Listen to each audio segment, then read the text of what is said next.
What's up YouTube? Welcome back to another video here on EMKWAN Reviews. I'm EMKWAN. Peace and blessings all out there. Now before I get into this video, if you're new to the channel, welcome to Team EMKWAN. And if you are watching this for the first time, you're visiting this channel for the first time, come and join us on Team EMKWAN by hitting that subscribe button down below. Make sure to follow me on any and all of my socials, and the link should be somewhere down the side in the cards. So on to today's video. As you can tell by the title, this is the iPhone 7 Plus. What is it like living with this device? Now, a little background. I have actually got myself an iPhone 7 Plus. This is the beautiful matte gray, 128 gigabytes. And I've come to this from the iPhone 6. Now, what I hope to do in this video is also answer one of the questions that I've been asked by many of you guys, which is, hey EMKWAN, is this thing worth the upgrade?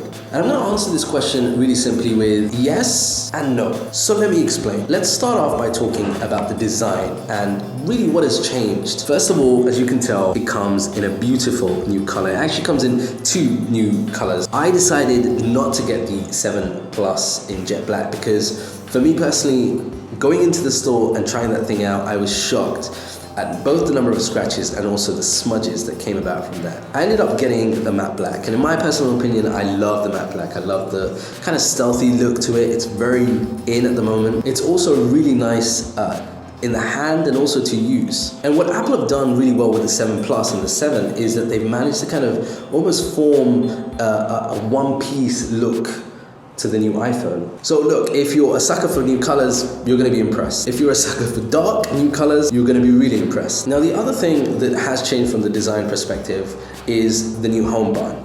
This is really interesting. Now, if you didn't know already, the home button now is no longer a physical button with what you would get from an iPhone 6 or 6S. The home button is actually a physical kind of button, but it doesn't sort of click. So when the phone is turned off and you try and click it, you're not going to get that sensation, that clicky sensation. What you have inside the iPhone 7 Plus is basically a haptic engine. A haptic engine gives the feedback as though you are actually clicking a physical button. Now, Apple have included some settings within the settings to allow you to adjust that feeling. Now, I've got to admit, at the beginning it felt really weird, but since I've got used to it, it actually feels much better. And I can appreciate it. I think in the short term, it's a little odd for some of us iPhone users, but once you use it day to day, it's going to be a godsend. The reason is we'll no longer have issues like dust being stuck in the home button, which conveniently always happens after about a year of use. Have you noticed that? Well, that will no longer be an issue with the new iPhone 7 and 7 Plus. The next thing, the big next thing, has to be the camera. The iPhone 7 Plus sports two 12 megapixel cameras. You have a telephoto camera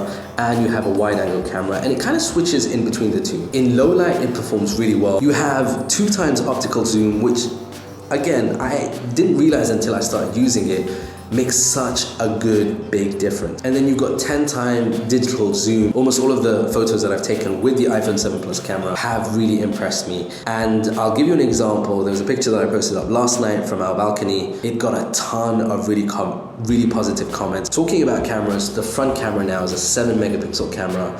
It actually makes selfies and sort of video calling a little clearer. So if you're concerned about camera upgrades, I think the iPhone 7 Plus is definitely worth considering. The iPhone 7, in my testing, hasn't been so wow with the camera. If I'm honest, I struggle to see major differences between the iPhone 6S, which is something that my wife has, and the iPhone 7 camera. Both of them now have optical image stabilization. That includes the iPhone 7, which if you're into is a good thing to have. But fundamentally, the camera function, quality of the images and the quality of the video haven't changed drastically. Now, talking about images, the other thing that really impressed me with the iPhone 7 Plus is the screen. The screen on this was touted by Apple at the keynote as being really good in terms of the color gamut, and that was a thing that pleasantly surprised me. The screen on the 7 Plus is absolutely insane. Just so full of the colors, the vibrancy that we come to expect from other phone manufacturers. Well, that's there here now on the iPhone 7 Plus. The final thing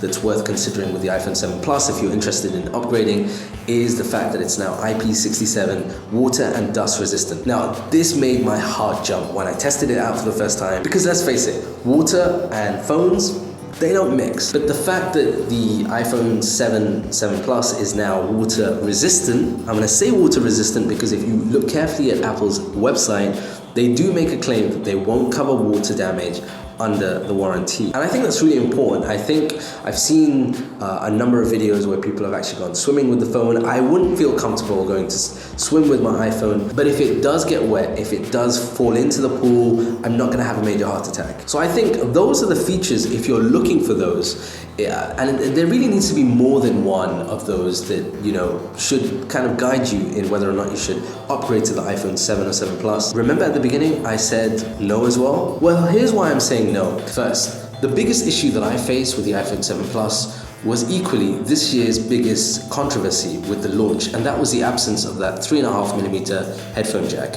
Now, I didn't realize until I had the phone in my hand, I used it day to day, what a big issue it's caused. I have never been a fan of wireless Bluetooth headphones. I would always prefer to use wired headphones, and I've got a bunch of them lying around at work and at home, in the car, and I found that I couldn't use any of them. Even if I wanted to use them, I had to remember to take the adapter that Apple have included. It's nice of Apple to include that, but it's flimsy. It's not going to last more than a couple of months, and that's going to be an issue. That was an issue for me.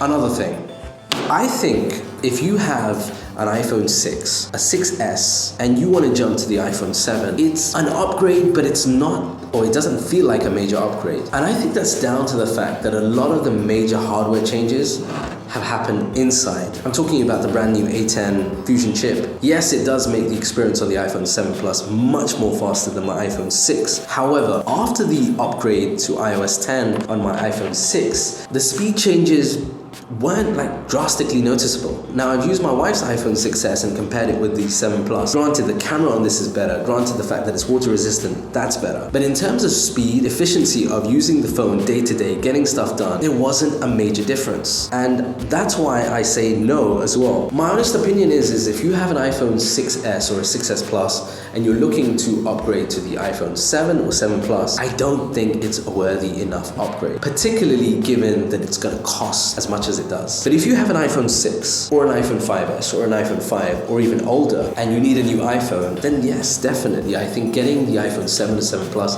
is a worthy upgrade. How about if you come from the Android background? Here's the thing, there are fundamental changes, but if you are willing to give up Android, then really the only other solution that's out there on the market now is an iPhone. So if you're coming from that angle, then yes, it's an upgrade. If you have a Samsung S7, S7 Edge, one of those exploding Samsungs, and you're looking for better features on an iPhone, you're not gonna get that. And that's it.